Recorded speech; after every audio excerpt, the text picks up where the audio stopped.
जैसे आप जानते हैं अनसर्टेनिटी से भरा हुआ होता है और ये मेरी पहली जीत भी है।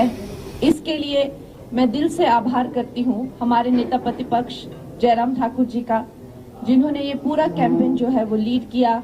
हमारे सारे विधायक और विधानसभा के नेता प्रतिपक्ष सबका मैं जो है पूरे दिल से धन्यवाद करती हूँ।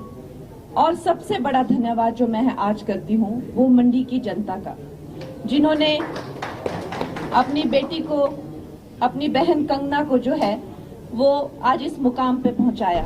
और मैं आश्वासन देती हूँ कि जितना भरोसा उनको हमारे नेता नरेंद्र मोदी जी के नेतृत्व में है, उनके प्रशासन में है, उनके विजन में है, उनके विकसित भारत का जो विजन में है, उनके विकसित भारत का जो विजन है उसमें है, उसमें मैं उनका, जैसा मैंने हमेशा कहा है कि एक सेना के रूप में जो है मंडी के विकास के लिए, मंडी की प्रगति के लिए जो है सदा ही तत्पर रहूंगी।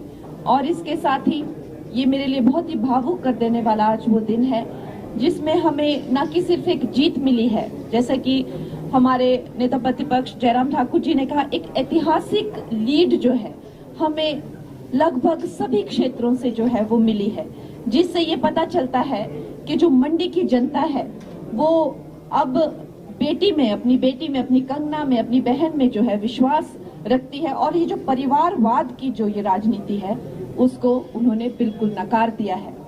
ये चुनाव जो है नरेंद्र मोदी जी के ही नाम पर लड़ा गया है। और इसमें जब मेरा कैंडिडेचर भी अनाउंस हुआ था तब भी मैंने कहा था कि ये जो चुनाव है, हम तो अभी बहुत नए हैं, हमें तो अभी बहुत कुछ सीखना है, बहुत कुछ करना है। हमारा राजनीति में अपना कुछ अभी तक कोई योगदान भी नहीं है, कोई नाम भी नहीं है। तो निश्चय ही बात है, हमने जो हमारे जो नेता है नरेंद्र मोदी जी के नाम पर ये चुनाव लड़ा है और उनकी जो क्रेडिबिलिटी है, उनकी जो गारंटी है और उन पर जो लोगों का विश्वास है, आज उसी का ही परिणाम है कि हम तीसरी बार जो है भारतीय जनता पार्टी जो है अपनी सरकार सेंटर में बनाने जा रही है। और आप सबका आशीर्वाद हमें चाहिए।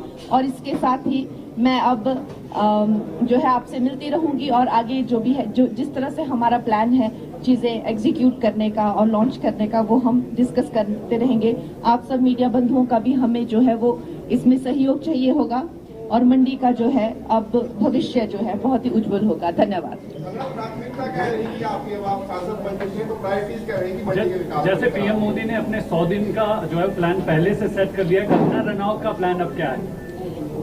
देखिए, जैसा कि हमने कहा कि हर एक जो है विधानसभा जो है उनकी अपनी मांगे हैं, जो 17 विधानसभा है उनकी अपनी मांगे हैं। बहुत सारे जो काम हैं वो जब कांग्रेस के एमपी थे तो उन्होंने रुकवा दिए थे, चाहे स्कूल हो, चाहे केंद्रीय विद्यालय हैं, टनल हैं, हाईवेज हैं, बड़े रोड्स हैं, राजमार्ग हैं, इस तरह के न जाने कितने काम जो हैं वो कुछ करने को हैं, कुछ जो है रोक दिए गए हैं। और उससे भी बढ़कर जो हमारी सेंटर की स्कीम्स हैं, उनके लाभार्थी काम, तो खैर अब मैं बात करने लगूं तो यहाँ पर बहुत लंबा समय खिंच जाएगा। और हमें जो है अब जिस तरह से आदेश होंगे और जिस तरह से हमें रास्ता दिखाया जाएगा उस तरह से जो है हम काम करेंगे। कुछ वक्त जो है मुझे देखने में कि पीछे के जो लोग हैं उन्होंने क्या क्या चीजें जो रोक के रखी हैं उसमें काफी वक्त जाएगा, क्योंकि इस वक्त पर जहां तक मेंबर ऑफ पार्लियामेंट का काम है और पिछले जो हमारे थे उन्होंने एकदम जो है नील स्तर पर जो है वो काम है, तो खैर उसके बारे में अब क्या ही कहना, पर अब हम फिर से शुरुआत करेंगे। धन्यवाद। Thank you.